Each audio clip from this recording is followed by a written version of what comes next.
Silence.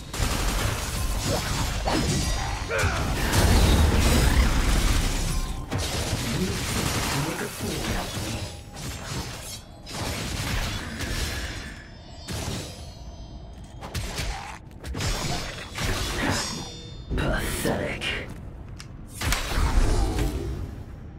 Alright, so now we got the water combo, and believe it or not, this combo is actually relatively simple. Like, it's actually pretty straightforward. There aren't a lot of mistakes you can make. There isn't even a lot to analyze, to be honest, but, you know, I gotta do my due diligence and just explain everything as per usual. So, the first half of this combo is by Romanov.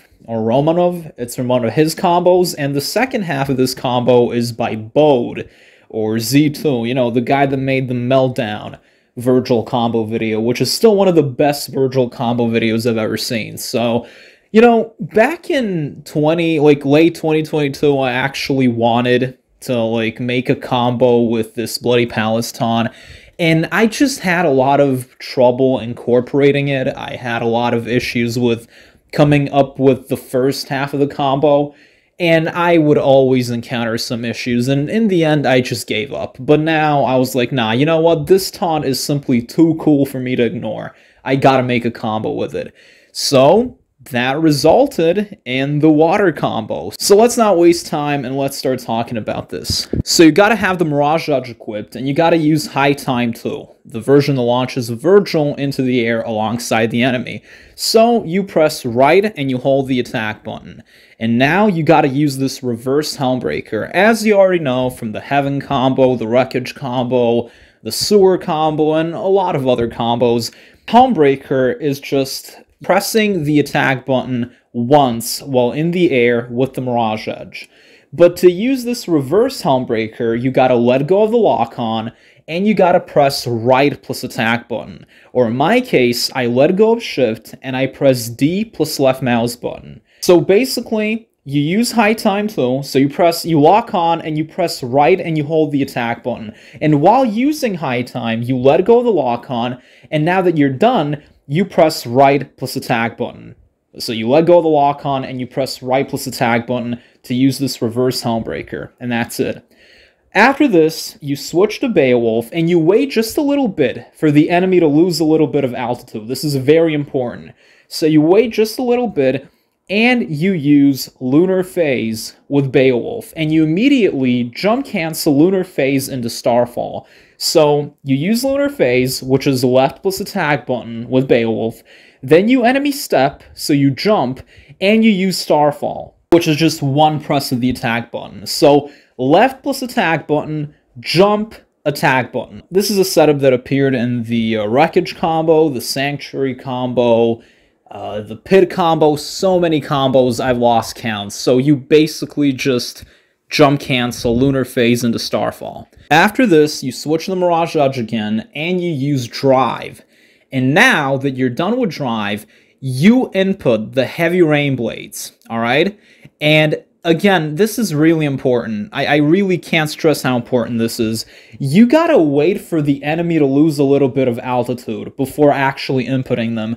It doesn't really... Oh man, it's so hard to explain because it doesn't look like it in the video, but I'll explain why you have to do it a little later, so just wait a little. Now that you've used the Heavy Rain Blades, which will freeze the enemy in time, you switch to the Yamato, and you use Rapid Slash, which is left plus attack button, but you gotta press and hold the attack button, and you keep holding it, so you press left plus attack button to use Rapid Slash, and you keep holding it, Now you use Air Trick to teleport to the enemy, and now that you're literally right next to the enemy, you let go of the attack button to use a Judgment Cut. This is the whole purpose of holding the attack button, so you can use a Judgment Cut. Now that you've basically done this, you waste no time, you immediately input the Heavy Rain Blades once again to basically freeze the enemy in time and space. Now, you simultaneously let go of the lock-on, and you use Trick Up, so you press the Trick button. And now, you switch to the Mirage Edge, and you use Air Stinger. But, as you already know, when you're on the left side in midair with the Mirage Edge, Air Stinger is right plus attack button. But in this case, you gotta press right and you gotta hold the attack button for a very long time. So, you use Air Stinger, you press right and you keep holding the attack button. Now you use Trig down to descend to the ground. Now you use Trig down immediately again, so you can gain some distance. And now, when your Mirage Edge starts glowing, you let go of the attack button to basically release Round Trip. And as you already know, pressing and holding the attack button with the Mirage Edge, and then subsequently releasing it when your Mirage Edge starts glowing, will result in Round Trip. So you basically just keep holding the attack button and then you release it. After using Round Trip, you immediately use Air Trick to teleport to the enemy. You switch to the Yamato, and you use Aerial Rave 1 to pin the enemy directly onto the Round Trip. And you also switch to Beowulf immediately after this. You let go of the lock-on, and you use this reverse Starfall, which is right plus attack button. So, Starfall with Beowulf is just pressing the attack button while in midair. But if you want to use this reverse Starfall, you gotta let go of the lock-on and press right plus attack button. Or in my case, I let go of shift and I press D plus left mouse button. It is literally the exact same thing as with the reverse Helmbreaker. It is the exact same thing. You let go of the lock-on and you press right plus attack button to use this reverse Starfall. Alright, after hitting the ground with this reverse Starfall, you immediately input the Heavy Rain Blades once again. Now, this might not be required, but, you know, better safe than sorry. You know, you don't want the enemy to hit the ground, alright? So, after you use these Heavy Rain Blades for the third time, you summon the haste version of the Doppelganger, the version that reacts to your commands immediately and is in sync with you. And now, immediately after summoning this Doppelganger, or well, simultaneously, you use the Bloody Palace taunt, which in my case is CTRL plus R, or well, Control plus R. Now, Control or CTRL is the key, it's basically the button I press when I want to swap, like when I want to switch targets, I want to switch between targets, I want to switch my lock-on, you know? So that's basically the button I press, and I press the taunt button. In my case, R is my taunt button. Look, bro, I don't think I gotta explain how to use the Bloody Palace taunt. If you don't know how to do it, it's already Jover for you, man. Like, no, the Bloody Palace taunt is basically this taunt where Vergil goes, "You think to make a fool of me?" And then he just unsheathes his sword, and he just stands there menacingly for like 12 seconds until he finally cuts the enemy. And when he makes the slash, he will basically cut the enemy, freezing them in time and in space. Doesn't matter if the enemy is on the ground or in midair, he will basically freeze them in time. And when he finally sheathes his sword, when the sword hits the scabbard, when you hear the click, only then will the enemy become unfrozen, and that's when the damage will actually take effect. Kind of like Judgment Cut End. It's literally the most anime move, the most generic, cliche anime swordsman, you know, living by the sword kind of thing. It's just so edgy and so cool. And this taunt can actually be used in some really cool ways. Like, you can see here how I basically froze the Fury in time. I timed the taunt with his teleport, and, you know, it can just be used in really fun and creative ways. Now, the duration, or well, the length of this taunt is basically, like, from the moment you input this taunt up until the moment Vergil slashes the enemy, it's like 12 to 13 seconds. So it will take Vergil about 12 to 13 seconds to make the slash. So I guess this could be useful so you can know when to time this approximately. So yeah. But anyway, you use the Bloody Palace taunt, and now I gotta explain something, again, for the umpteenth time. So, when Vergil is taunting, he does not react to melee commands, but his Doppelganger does. At this point, like from this point onwards, you do not pay attention to Vergil. You only pay attention to the Doppelganger, and you are essentially controlling the Doppelganger. Vergil is out of commission right now, for the time being. So, you basically just control the Doppelganger. You have him use Rapid Slash, which it depends on the camera angle, but you know, if you're facing the enemy like this, rapid slash is basically left plus attack button. If you're on the right side on the ground with the Yamato, rapid slash is left plus attack button. So the doppelganger will use rapid slash. And now, after this, you simply control the doppelganger and you make sure that you're kind of fast. One thing I forgot to mention, of course, and this is kind of baffling that I'm looking at the analysis and I haven't mentioned it. So you got to go into your Sin DT, your Sin Double Trigger, but it doesn't matter when. You can do it while taunting, you can do it before the taunt, you can do, like in the original combo, I started charging my Sin DT during this reverse Starfall, and that's when I basically, activated it, but it doesn't really matter so long as you basically activate it at some point before the end. I'll explain why it's so important to go into your Sin DT later, but just know that you should go into your Sin DT at some point. Preferably before even using the taunt, but you can use it during the taunt, it really doesn't matter. So, anyway, after using Rapid Slash with the Doppelganger, you simply control the Doppelganger. So, now, you have the Doppelganger use Rising Star. So, I'm not gonna talk about the commands, you already know how that works. It's like left plus holding the attack button. So, the Doppelganger will now use Rising Star, and now you use Aerial Raid 2 with the Yamato, which is attack button, pause, and you just keep mashing the attack button. So during this roulette spin of Aerial Raid 2, you use Aerial Cleave, which is right plus attack button, and Vergil's Doppelganger will pin the enemy to the ground. This will cause the enemy to bounce back up into the air.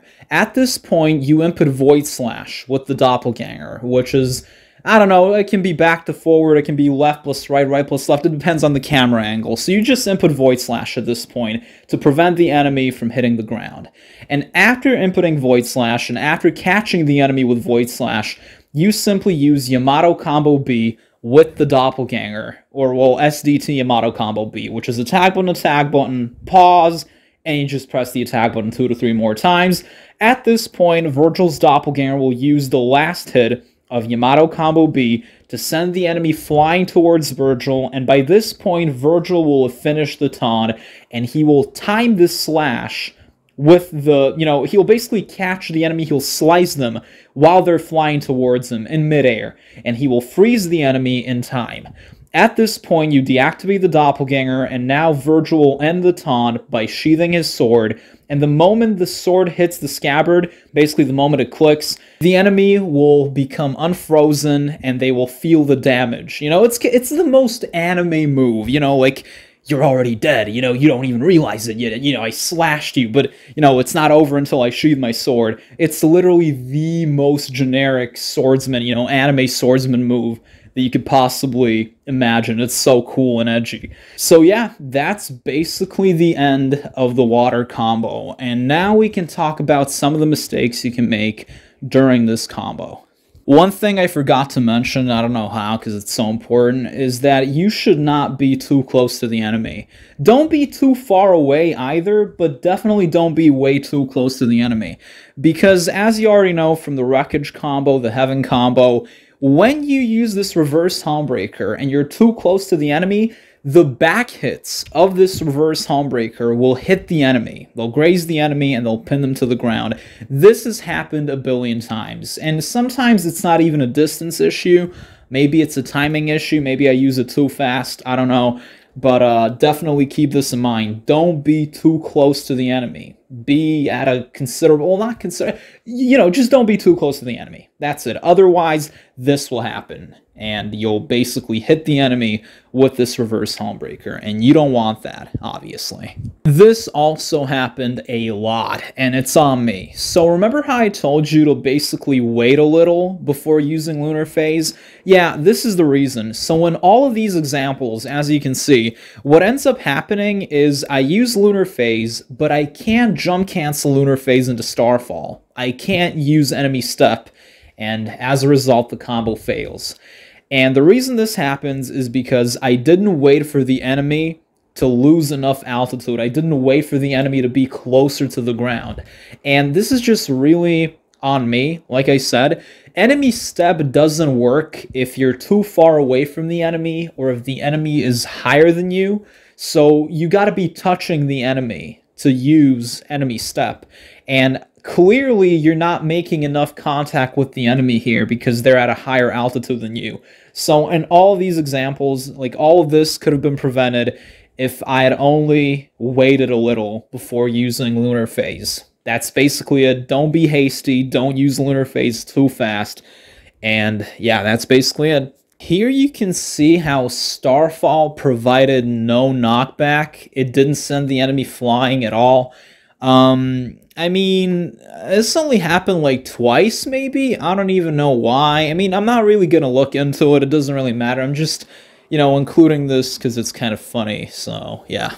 Alright, so this is probably the biggest issue you can experience during the first part of the combo, and I don't even know how to properly describe it, to be honest with you. So this is what happens if you input the heavy rain blades maybe too early or too late. It doesn't really, I don't really know how to describe it, but all I know is basically this is how it works. Okay, so remember in the pit combo and a lot of other combos, so we've already established that, you know, the distance between Vergil and the enemy is usually dependent on the enemy's altitude. So the higher the enemy is in the air, the farther away you will be when using this reverse starfall. This is what happened with, you know, the pit combo, except there was no reverse starfall. It was just a normal starfall. It doesn't really matter. But let's say the enemy is really high up in the air, and now you use starfall, okay? So you will be very far away from the enemy now. But if the enemy was just kind of, you know, not too far away from the ground and you use starfall, you will be closer to the enemy, right? So the thing that happens here, as you can see in all these examples, is you know, I use everything properly, and now I want the doppelganger to use rapid slash and slice through the enemy, right? So I can continue with the combo. But as you can see, Vergil is so far away from the enemy that when I input rapid slash with the doppelganger doesn't really slice through the enemy. He just kind of, you know, hits the enemy like this. He doesn't switch sides, and that's the problem because the combo won't work that way. So the reason why this happens is because of the enemy's altitude. The higher the enemy is in the air when you freeze them with the heavy rain blades, the farther away Vergil and the doppelganger will be as a result after using this reverse starfall. And if you do that, you won't be able to use rapid slash. I mean, it only makes sense. Think of it logically. Let's say you're farther away from the enemy, you're really far away from the enemy, and you want to use rapid slash. You won't slice through the enemy because you're too far away. You'll just hit them awkwardly like this. But if you're closer to the enemy and you use rapid slash, you'll slice through the enemy. So it's a distance issue, but it's also a height issue. And the reason this happens is I didn't know when, like, I misinput. It was a misinput. I basically misinput the heavy rain blades. And the heavy rain blades ended up freezing the enemy in time and space, while the enemy was very high up in the air. Now, this can happen when you input the heavy rain blades too early or too late. I'm still trying to figure it out because looking, like, I thought it was like inputting the heavy rain blades early that causes this issue, but apparently it's not.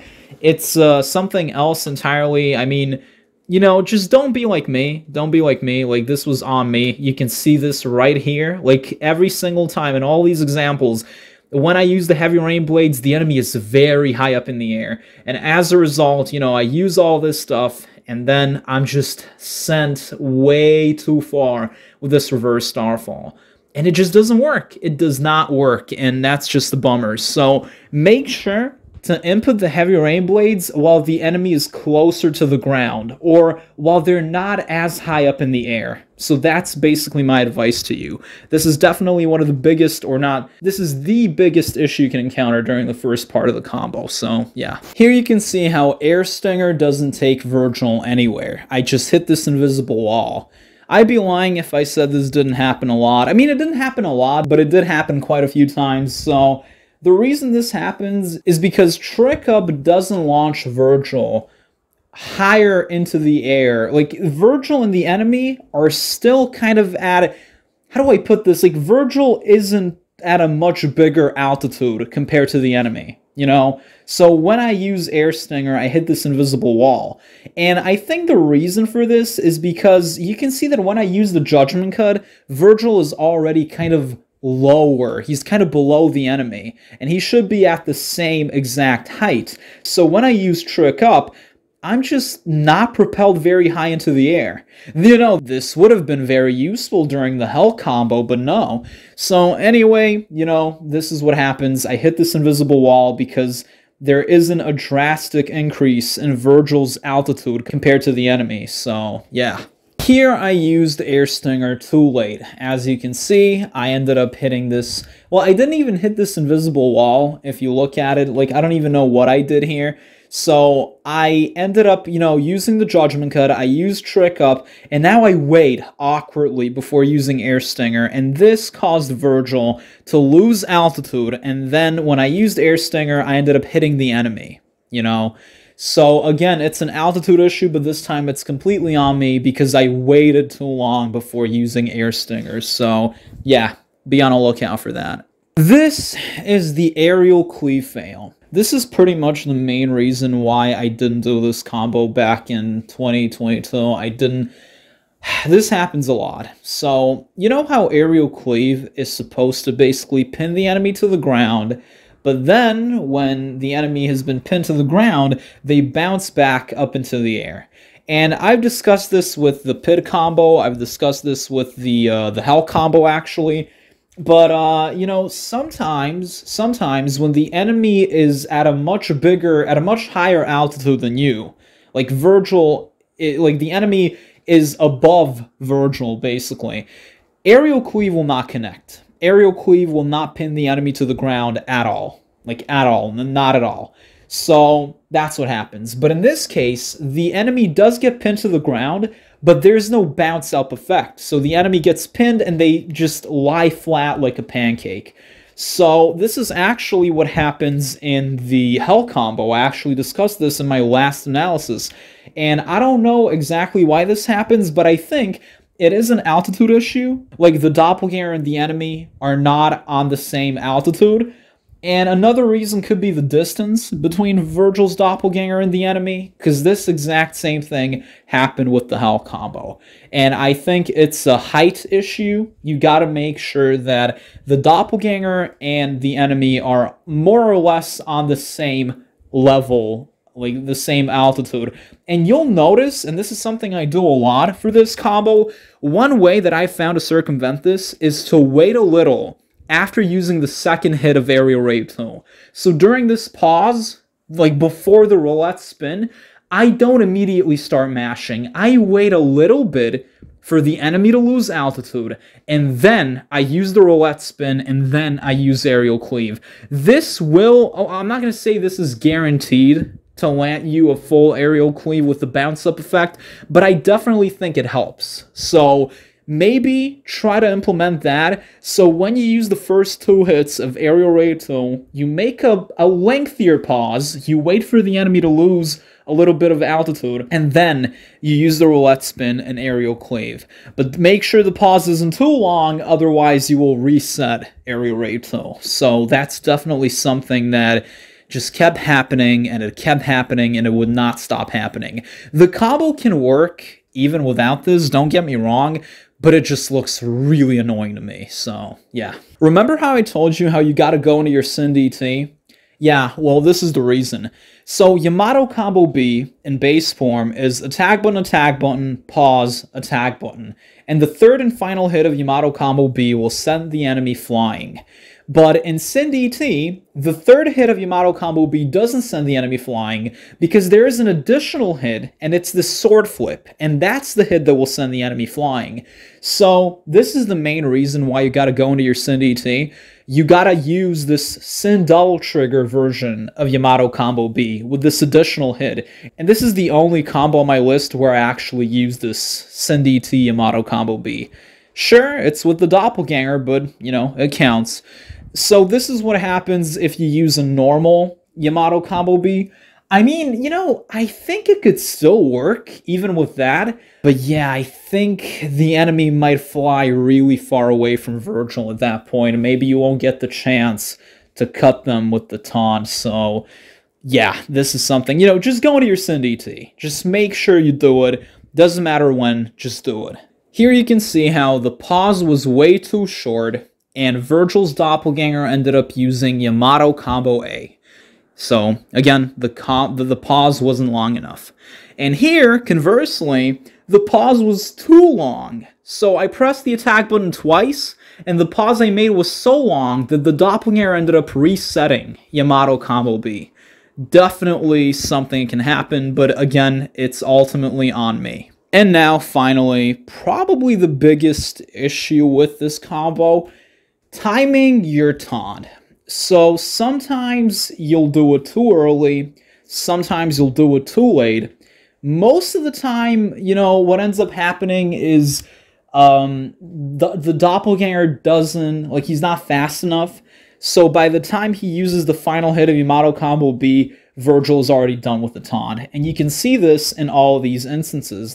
Vergil basically uses the taunt, and the enemy, just isn't, the taunt simply disconnects. It doesn't connect at all. And you need to hit the enemy for the taunt to work, obviously. And in all these instances, that didn't happen. Now, I don't know exactly what to tell you here. Basically, I think the reason this happens is because I waited too long before using Rising Star with the Doppelganger. You'll see how in two of these examples, the Doppelganger I wait for him to finish sheathing his sword, and then I input Rising Star.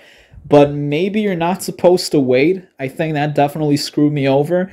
And another thing is I waited too long before using Aerial Cleave, and maybe that's the issue, but in this last example, I didn't wait. I used Rising Star very fast, and it still failed. So, I don't know. I think you should input Rapid Slash immediately after using the taunt, but I don't know. This is the main thing. It's all about timing, but don't worry, you will get it right eventually. It's not a problem at all. So yeah, I guess maybe it even has to do with the distance between Vergil and the enemy, who knows? But that issue was actually less common than what I'm about to show you. So in all of these instances, and unfortunately in 75% of my instances of my attempts, you'll notice that this happens. So the taunt connects, it does connect, but it's way too early. At least for my liking. So the enemy isn't even sent flying. You barely even see the knockback. So it's technically the enemy is still behind Vergil, but they're very close to him. So you can see that in all of these examples right now that I'm showing you. So it's just way too fast. The taunt. So again, even this is considered too early for my liking. Maybe, I don't know what I should have done. I guess I should have input things, earlier, faster. I have no idea, but yeah, this just doesn't look acceptable. Even though most people wouldn't mind, I'm sure, I did mind. I do mind, and it annoys me. So yeah, if you don't count this as a mistake, then more power to you. You don't really have to worry about anything, but this just kind of ticks me off, so. And conversely, sometimes you can actually use the taunt too late, so the enemy actually hits the ground by the time you do the taunt, by the time you slash them. In all of these instances, this is what happened. I wasn't way too late, the enemy didn't fully hit the ground, but yeah, I don't find this acceptable, so. Again, it's a timing thing. You gotta be fast, but I guess not too fast. You gotta know when to make the pauses. Eventually, you will get it down, and it will not be a problem. Believe me, this combo is not difficult. At least not in my eyes. So, yeah, I don't really know. Here you can see full, just attempts, but they had these little fails at the end. Well, I consider them fails. You can also see these mostly alright attempts. So, yeah, I don't really know what else to say. This combo, like I said, is pretty easy, pretty simple. It's a joy to analyze, honestly, because there's not a lot to analyze, and that's about it. The next combo I analyze will most likely and hopefully be my last, and that's the Railroad V2 combo. So, yeah, after that, I'll finally compile all these combos into one video, and I'll release my full combo video, my combo mad, whatever you want to call it. So, yeah, see ya and peace out.